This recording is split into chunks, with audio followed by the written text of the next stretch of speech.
I had already teared up several times in the beginning of The Tradition by Jericho Brown, a collection of poetry that won the Pulitzer Prize. I didn't know that when I started, but I looked up because I was already emotionally invested in the first few poems. And then probably the fifth or sixth one, it's called After Another Country, and I was like getting emotional, and then it said Rufus, and I just started like tears just started coming down my cheeks and in my eyes. And I love that book by James Baldwin. I really love James Baldwin as a writer, so as soon as it referenced him, I just got really, really emotional. I will not shoot myself in the head, and I will not shoot myself in the back, and I will not hang myself with a trash bag, and if I do, I promise you I will not do it in a police car while handcuffed. Or in a jail cell of a town I only know the name of because I have to drive through it to get home. Yes, I may be at risk, but I promise you I trust the maggots who live beneath the floorboards of my house to do what they must to Eddie Carcass more than I trust any officer of the law of the land to shut my eyes like a man of God might, or to cover me with a sheet so clean my mother could have used it to tuck me in. When I kill me, I will do it the same way most Americans do. I promise you, cigarette smoke or a piece of meat on which I choke, or so broke I freeze in one of these winters we keep calling worst. I promise if you hear of me dead anywhere near a cop, then the cop killed me. He took me from us and left my body, which is, no matter what we've been taught, greater than the settlement a city can pay a mother to stop crying, and more beautiful than the new bullet fished from the folds of my brain. Hi, so I'm in Stratford, Ontario because my friend is moving here, and this has a lot of like Shakespearean stuff and old-fashioned stuff. So I'm really excited to explore the city and to see.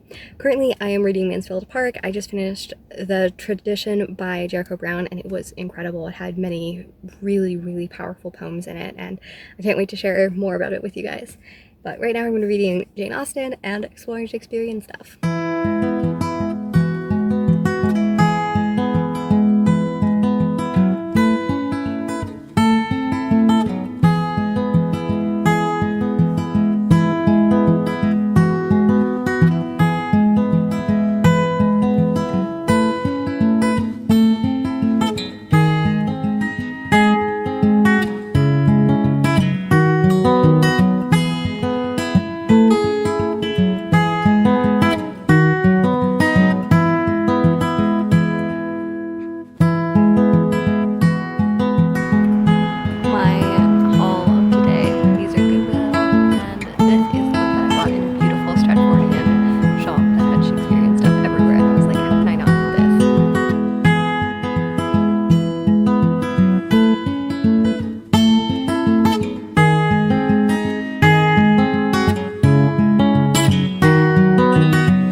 December, and I am reading Mansfield Park. I am almost done. When I say I'm almost done, I mean I'm at 422 pages out of 560. This book is very long and I am very dyslexic, and you know, because I wanted more things, I started Vanity Fair because I don't know, this is putting me in such a mood. I read, I think, 23 books at the beginning of the year or beginning of the month, and then I haven't read like anything in the last week because all I've wanted to do is read Mansfield Park. I love Fanny.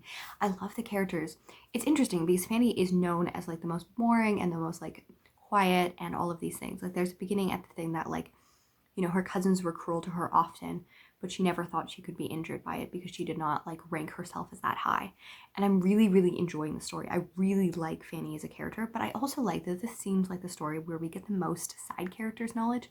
Like there is a whole like 100 pages that I read that like barely had any of like Fanny's thoughts. Like mostly we were in Edmund's and Mary's and Henry's. And I also don't know how it ends, and I have such contentious thoughts about like which ending, because like the ending that would make sense based on a Pride and Prejudice ending doesn't seem to be what it's leaning toward. But then it would be like totally flipping the script, which would make sense because I know this has an unpopular marriage, but I could also see the unpopular marriage being either one. So I'm really excited. And yeah, I'm getting so much more of the side characters and so much more of their thoughts. And they're also discussing openly, especially love and affection. Like if we think of the end of Pride and Prejudice, like Lizzie still hasn't confessed that she has feelings for Darcy until after the engagement, and yet this has a story in which these characters are very openly discussing their romantic thoughts. So like everyone knows what the heck is going on and they're all openly discussing it, and it feels much more like a lived-in family experience than some of the others. And yeah, I really love all of the characters, and I would say that this is a story where I am connected with the whole cast much more, even the ones that do some more villainous things, even the ones who are, selfish or indulgent or not compassionate at moments. I still care about them because we see so much of their internal thoughts. Read Lovers Vows for this, which was the play that is performed in this book, and it was lovely. Like, oh my goodness, I have read very few things that are that funny. I think I really, really like 18th century, like 1700 stories, like The Castle of Otranto, this Love and Friendship that came out a little bit earlier. It's hard because I find, even though Jane Austen writes all of these stories and they have some similar beats, I don't know how to compare them. Like, my love for Emma is very different than my love for Northanger Abbey, which is very different than Persuasion, which is very different from this. And I haven't read Sense and Sensibility yet. And like, I feel, a love for Pride and Prejudice because it's the first story that I loved, and I have known it my whole life, when a lot of the others, well, none of the others I knew until I was an adult and read the books. So I always feel like Pride and Prejudice is something that has a nostalgia for it that I don't have the others. And yet I'm like, is that the basic answer? But I'm like, I don't want to not say that I love it because it's the basic answer. But it's now the book that I'm probably least familiar with, to be honest, other than Sense and Sensibility, because it's the only one that like I've read on audio once. And the rest of the ones I have like read and reread and like just and have like really explored much deeper and like spent much more time in it. So I'm very excited to go back to Pride and Prejudice at one point, but I think that I'm going to read Lady Susan, and I'm also going to read Sense and Sensibility. I'm really enjoying Jane Austen July, and it's going to be like a Jane Austen year because I read 2 books in May, and I read this one throughout June and now in July. At the end of the month, I'm going to do a Jane Austen July wrap-up and kind of talk about all the things that I read Jane Austen or watched Jane Austen this year, because I have a lot of thoughts, especially on some adaptations, but yeah, I'm just really, really enjoying this book. So we're gonna... I was thinking on when I said this family feels the most lived in, which is odd because Fanny probably is the most disconnected out of any of the characters, really, other than maybe Anne Elliot, but she has Lady Russell and she has other people, but like, when she's at the Musgroves, when she's at all of these things, like, she really doesn't have any friends, and she becomes friends with people later on. And even though Fanny has become more accepted, I still don't think that she has very like, people where she can feel and express her main feelings. Like, that's the thing. Right now we're nearing the end and people are still not listening to her or fully understanding. Even the people who say that they understand her are misunderstanding what she's actually feeling like. So it's not because people understand her. That is definitely not true. And like, Elizabeth has her family and is like the Bennets are very lived in. We have Emma, who has, her sister, and she has her father, and she has Mr. Knightley, and we have Northanger Abbey, who she has really close friends with, Isabella at certain parts, and with Miss Tilney at other parts, and like, she has people. But I think that this is the reason why I feel is because it stays in one place the whole time. Like, there isn't, even like, Emma is the one who probably stays the most static otherwise. Like, we only have her go to Box Hill, or we only have her go to other people's houses. But I still feel like we feel that more. Like, Fanny, other than I think 2 spots in the novel, has never left Mansfield Park. I'm not kidding. There's like 2 chapters where she goes and visits a family, and it's her first time, and another time she goes to like the parsonage. Like, I guess a few other times she leaves the parsonage, but the parsonage is in view of the actual house. Like, it's told that it's within view. So like, she never goes place. It's not like she's going to Meryton. It's not like she's, going to the Coles, or she's going to like town or something like this. This pretty much all takes place at Mansfield, and all of the characters are, Fanny is not moving. The characters are coming and going from her, and I feel like that feels why it feels like I have such a good sense of everyone. And we see the different like swellings and non-swellings and people going and coming, and like their community and how it changes based on who's there and who's not there. And also it shows very much like how the dynamics of friendship go. Like, what I mean, you might really hang out with someone for like 2 months and then they might be gone. It feels very domestic in a way that I understand going to a dance or going to London or traveling, things that I can't really understand.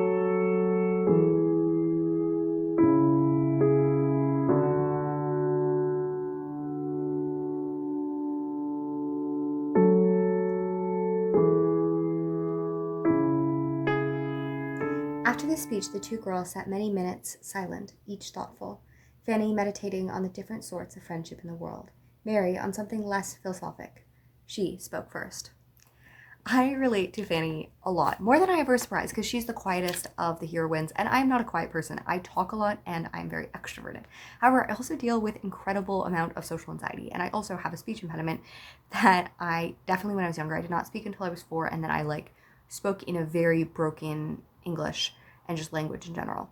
So I was very insecure, and I think that I feel the neglect that she had very, very strongly, because this is the only story of Jane Austen that we start as a child, and we see her fear, we see her insecurity, and the way that that shapes everything, that like, you know, the way she views herself and the way that she views others is very like obvious. Like people like Mrs. Norris is terrible, but even people that were trying to be kind to her, she has a, you know, interprets their things very aggressively and negatively. And I can relate to that, and like the fear and the insecurity that kind of overlays everything. And she also has something that I really appreciate. I love quieter protagonists, and I love this, that she's not easy to anger. She gives everyone the benefit of the doubt. And one of the things that like I relate to most strongly is like there are scenes in which she's trying to relate to her cousins, which have been awful to her. Like not out of maliciousness, but just out of like disregard. Like they don't treat her with the amount of dignity that a human should. And yet she is sitting there across the thing, seeing their pain and wanting to express their pain because no one else is noticing, no one else is comforting them. And she's like, I see your pain, but she doesn't feel like she can talk about it because it's not something that they've shared with. Like 90% of my mind is just thinking about other people. How does this affect this person? And part of that is just probably because I was really lonely and sad throughout a lot of my childhood and like adolescence, and I wanted that for other people, so that I started doing that, at least internally, maybe very misguided in my own head, but I can relate to that. And also she never gets angry, she never gets aggression at insult, at injury, at hurt, and that's something that I relate to. I probably devalue myself, and some people will be like, you know, you should get angry, you should get indignant. And I'm like, I do get indignant about injustice. I want to fight for those things, and I will stand up for other people, but I don't feel the need to do it for myself. I would rather give people the benefit of the doubt than like, I have enough self-worth in myself not to demand it from other people. I relate very firmly to her in that desire to, because like I do think that like Fanny definitely depreciates herself, but as we're seeing in this part of the novel, she's also willing to stand up for herself. She's not going to be bulldozed.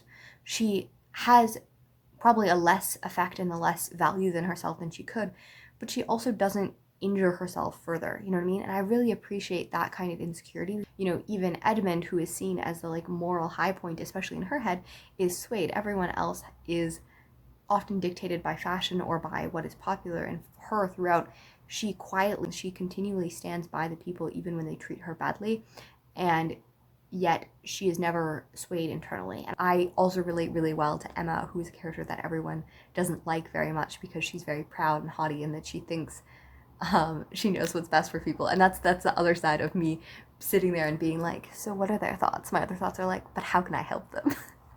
So it's very interesting because Emma and Fanny are probably the most opposite out of any of the characters, and yet they are the characters in Jane Austen's works that I relate to the most. Miss Bennet. Mr. Bingley. I don't think I'm supposed to like him this much, but I absolutely love Sir Thomas Bertram. Like, I found him endearing at the beginning, and then he left, and then he came back. I know he's not like the most innocent or most just like, you know, pure of characters, but I adore him. And not even in like laughing at him. Like I just adore him. He's funny, but also deeply caring, while also self-interest. He thought nothing of her happiness, only for his schemes. Pretty much what it says. I don't want to give away because we're in the last half. But he's like, you know, doing things to make her happy, but he's also like, I think like he's scheming, but his schemes he does believe will make her happy, but he's also like, I'm not trusting you. And you know, he'll get like angry, but then he'll be like, you know, try to show her without losing his own respect that he means wrong. Like, I don't know. It's just, I like him and Edmund's conferences so much. So it is just after midnight on the 1st of August. I finished Jane Austen July, and I had such a wonderful, wonderful time. I thought Mansfield Park was going to be my new favorite Austen book next to Emma, and I was so, so excited. And then the ending happened, and it was not my favorite. I thought that once we kind of moved to Portsmouth, and as I had talked about before, I loved that it was a sedentary novel. I loved how much time we just spent with the characters. And I really found that part, especially a lot of the plot was conveyed through letters, and it was just, I don't know, I really enjoyed the fact that we got to see so much of these characters. We got to see so much of their internal thoughts, and to only have Fanny made me really sad. Even though I really enjoyed Fanny as a character, I enjoyed also being told many of the other stories through their own eyes. And it was interesting because I went and rewatched some videos that I knew people who did Austen things, like Austen Anonymous. I watched a lot of Dr. Octavia Cox's videos because I'm like being binging all of her videos, and I had the few that reference Mansfield Park left, and I was surprised by how much just that and in general reviews, people didn't love the characters in it. That they kind of thought that these were the worst characters and the most like damper and the worst like marriages, the worst relationships, and like I think that Fanny is treated worse than any other heroine. But I loved the characters so much more than I love any of the characters, like the ensemble cast so much more than I love any of the others. We get so much compassion for them, and even though we have multiple villains in this story, I do not dislike a single character in this book. Even Mrs. Norris, like, wow, she's a dick, like she is terrible. But we still get enough of insight of who she is and her terrible actions that like I don't hate her. Like things like apparently people don't like Sir Thomas Bertram. They don't like some other characters that I won't talk about for spoilers. And I'm like, I love them all. Like I literally like all of the characters in the book. Like the Prices are probably the ones that I dislike the kind of the most. Like I don't have a lot because we don't ever see anything into their mind. And that probably was why that part hit me so much, is because we're given so much compassion for all of these characters, and we're kind of made this to have, you know, the people in Mansfield versus her home life because she visits her parents near the end. And I don't really think that's a spoiler. And, you know, that's kind of presented as something that she's looking forward as a happy return because she'd had a happy childhood before. And that's really disappointing. And I'm like, you know, the Bertrams are kind of awful, but like we're always given compassion. So I thought it was odd that that was not conveyed. And it did feel a little like classist, like a little, because you know a lot of their things are that they're rougher mannered, that they're rougher, all of these things, and it just didn't strike me very much. I didn't like it, but I have such conflicted stories. So the way that I thought, so I went into this novel thinking it was going to end a certain way, and then until about the halfway point, and then I was like, actually, I think it might end this way, and until about 50 pages, and I thought it was going to go that way, and I was so excited for that, and it didn't go that way. It didn't go that way, and I'm really disappointed it did. I think that some of the choices that were made were not good. Not good at all, but I loved those characters so much. Were they screwed up? Did they make mistakes? Did they do awful things? But why did you work so long on spending so much character development for characters that never pan out? And like it has the most tragic ending because even though we have these characters who do, like we never get to see Lydia be remorseful or Wickham be remorseful or these characters, like we're just kind of like supposed to expect that, you know, Lydia is happy and like haughty with her husband that is going to not treat her well. And like that's never hit me well. Like I'm currently writing a story about Lydia that's like about her kind of realizing, oh crap, like I have to grow up as an adult because she's 15 years old and she is like lied to, manipulated, and seduced by a 28-year-old man who had also done it. Like he preys on children, and then like it's like yes, she was neglected and lonely and hurt. And I think that like Maria and Julia and other characters in this book that are in a similar place where they don't make great decisions, but also or they're not like very nice people, but like we're given compassion, we're given the ability to sympathize with them. And I don't feel any like, you know, we begin with being introduced with them being like calling her dumb and calling her stupid and like, you know, obviously neglecting her and stuff like that. And yet I don't hate them. I really don't. I feel for them and I feel for their humanity because we're given so much of their humanity. And I love the book for that reason. I love it so much. And what it hit me in the end is that this isn't a romance. I don't think so. I think that it's a romance with Mansfield Park. It's called Mansfield Park. It's the only book by Jane Austen that is named after a place, other than, you know, her incompleted books that were not named by her. And it hit me that, like, in the end, when she's, like, in Portsmouth, when she returns and stuff like that, we see different ends of romance. But in the end, it's all about Mansfield Park. You know, it works better if you view it not as a love story that, you know, you could confer, but as a love story about Mansfield Park and about her returning and about her finding place. It's funny because I actually watched 2 adaptations of Jane Eyre as well in the last like 24 hours. So I finished the 6-hour Jane Austen adaptation of Pride and Prejudice from 1995, and then I rewatched the 2005 movie, which I still really love. And then I was like, oh, let's watch Jane Eyre. I haven't watched it, and I read the book in, you know, February and March, and I adored it, even though I had, again, it also fell apart in the last act. So I feel a lot of feelings about Jane Eyre and about Fanny because I feel like both of them have very rough beginnings, and we follow them through their kind of lonely childhood, and then we get to see them be strongly moralistic in the face of choices that are given them. And then we get to see them actually make choices that are wise for them instead of wise for the people around them. And they find themselves. And then they are shafted by less than desirable men. And I felt very much that Fanny and Jane are interesting. And I think that the Brontes didn't like Jane Austen. So I need to look into that because it's funny because there's definitely similarities there. And what I thought about that is I was watching these and then I did not like the 2011 movie. It wasn't badly acted, but it was so badly directed. Like 2006 4-hour miniseries, and I was really excited. Kind of like one because I didn't remember much of it, but it was my first Jane Eyre things. Back when I was like 18 and I met my boyfriend at the time's mother and she was like, "You haven't known Jane Eyre," and she sat me down and made me watch 4 hours of this show with me.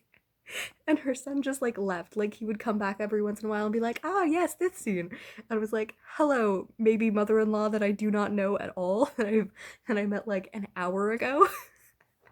So that was my introduction to Jane Eyre, was sitting with a woman I did not know watching a period piece. Yeah, it was great. So I was like, "Oh, it's so interesting to rewatch it now that I've like actually knowledge about it." And I do think that the Rochester and the Jane is really well done. I think that they've definitely changed things, altered things, but like they do a really good job, and I really like the adaptation. It's not a perfect one, but it's one I really enjoy. So it was interesting for me to see, when Jane talks about like making her home or making her these stories, I related that a lot to her holding on to Jane wanting to hold on to, maybe that to Fanny holding on to Mansfield and wanting to make a home there. And it was very interesting for me to see that. I don't know exactly where I was going. This is so long. So long and tired. Anyways, I really loved Jane Austen July. I had a lot of fun, and I loved the characters, and I love the stories. A Lover's Vows, it might be the highlight of this, and the like most of Mansfield Park. I wouldn't end it how it is, but I still really enjoyed it, and I don't know where it will go in the rankings.